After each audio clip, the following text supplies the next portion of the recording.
Hello everyone, সবাই কেমন আছো? আমি খুব ভালো আছি। আশা করছি তোমরাও খুব ভালো আছো।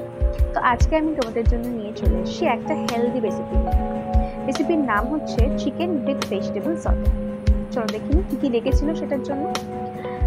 বিনস, গাজর, ক্যাপসিকাম, টমেটো। আর তোমরা চাইলে কিন্তু রেড বেল পেপার আর ইয়েলো বেল পেপারও ইউজ করতে পারো। আর আমি নিয়ে নিয়েছিলাম 2 কোয়া রসুন কুচি কুচি করে কেটে, আর আদা কুচি কুচি করে কেটে পরিমাণ মতো। আর হ্যাঁ, আমি একটা ছোট সাইজের পেঁয়াজ নিয়েছিলাম, পেঁয়াজটাকে লম্বা লম্বা করে কেটে নিয়েছিলাম। আর চিকেনটাকে আগে থেকেই ম্যারিনেশনে রাখতে হয়েছিল বেল পেপার, লেবুর রস, নুন আর আদা রসুন গ্রেট করে একটু মাখিয়ে নিয়েছিলাম। ব্যাস 10 to 15 মিনিটস ম্যারিনেশনে রেখেছিলাম। তারপরে কড়াই বসিয়ে দিয়েছি ওভেনে। কড়াইয়ে জাস্ট 10 থেকে 15 ফোঁটা অলিভ অয়েল দিয়ে চিকেনের পিসগুলোকে আস্তে আস্তে করে ছেড়ে দিতে হবে তেল গরম হওয়ার পর। তো পুরো রান্নাটাই কিন্তু আমি অলিভ অয়েলে করেছি, আর কোনো অয়েল আমি ইউজ করিনি। তো দেখো আস্তে আস্তে তেল গরম হয়ে গেছে, আর তেলের মধ্যে আমি চিকেনের পিসগুলো দিয়ে দিচ্ছি। আর যখন চিকেনের পিসগুলো দিচ্ছিলাম না, সুন্দর একটা গন্ধ ছাড়ছিল, ভীষণ সুন্দর একটা গন্ধ ছাড়ছিল। লাইক আমার মনে হচ্ছিল যে আমি সামহাউ চিলি চিকেন করছি। তো সেরকমই গন্ধটা পাচ্ছিলাম। অ্যাকচুয়ালি চিলি চিকেন করার মেথডটাও অনেকটা সেম বলা চলে, কিন্তু এটা ভীষণই হেলদি ওয়েতে, একদম কম তেলে প্লাস অলিভ অয়েলে রান্না। আস্তে আস্তে সব চিকেনের পিসগুলো আমি ছেড়ে দিয়েছি। এবার দেখো খানিকক্ষণ পরে আমি জাস্ট চাপা দিয়ে দিয়েছিলাম। তারপরে খানিকক্ষণ পরে আমি দেখলাম যে এক পিস বেশ ব্রাউনিশ হয়ে গেছে, আর সুন্দর একটা গন্ধও ছাড়ছিল। তো এবার আমি আস্তে আস্তে করে এইগুলোকে উল্টে দেবো, এই পিসগুলোকে উল্টে দেবো, যাতে অন্য পিসটাও সুন্দর ব্রাউনিশ হয়ে যায়। তো দেখো দুটো পিসই এবার ব্রাউনিশ হয়ে গেছে। এবার আস্তে আস্তে করে আমি পিসগুলোকে তুলে রেখে দেবো।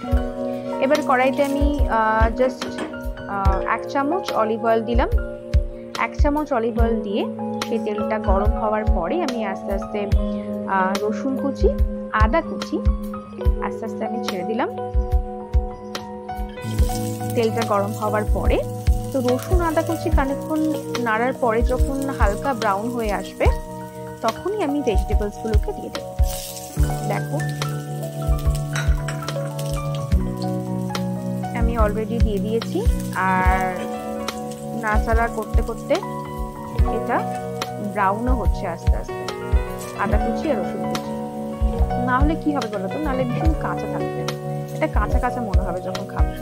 তো সেই জন্য হালকা দেখো অলরেডি ব্রাউন হয়ে এসছে, তখন জাস্ট কয়েক সেকেন্ড নাড়াচাড়া করার পরে যখন হালকা ব্রাউন হয়ে আসবে, তখন আমি ভেজিটেবলস গুলো দিয়ে দেবো। তো ফার্স্টে আমি অনিয়ন দিয়েছিলাম, তো সেটা হালকা হালকা ব্রাউন হয়ে আসার পরে আমি বাকি ভেজিটেবলস গুলো দিয়েছিলাম। তো সেটার ভিডিও আর করা হয়নি।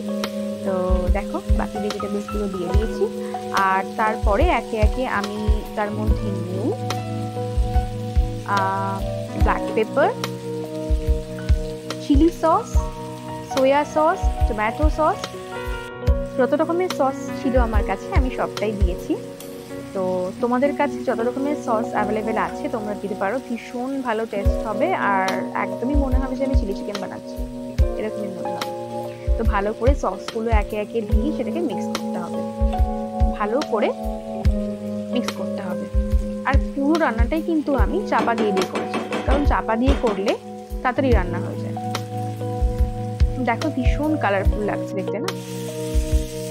তো আস্তে আস্তে নাড়তে হবে চাপা দিয়ে। খানিকক্ষণ পরে আমি চিকেনগুলোকে দিয়ে দিলাম, আর চিকেনগুলো দেওয়ার পর এটা খুব ভালো করে মিক্স করতে হবে। ব্যাস তাহলেই রেডি আমাদের চিকেন উইথ ভেজিটেবল সটে। আর এটা ভীষণই হেলদি খাওয়া। মাঝে মধ্যে যখন ইচ্ছে করবে যে হালকা খাই বা হেলদি কিছু খাই, তখন এটা করে আরামসে খাওয়া যাবে। তো আশা করছি তোমাদের ভিডিওটা ভালো লেগেছে।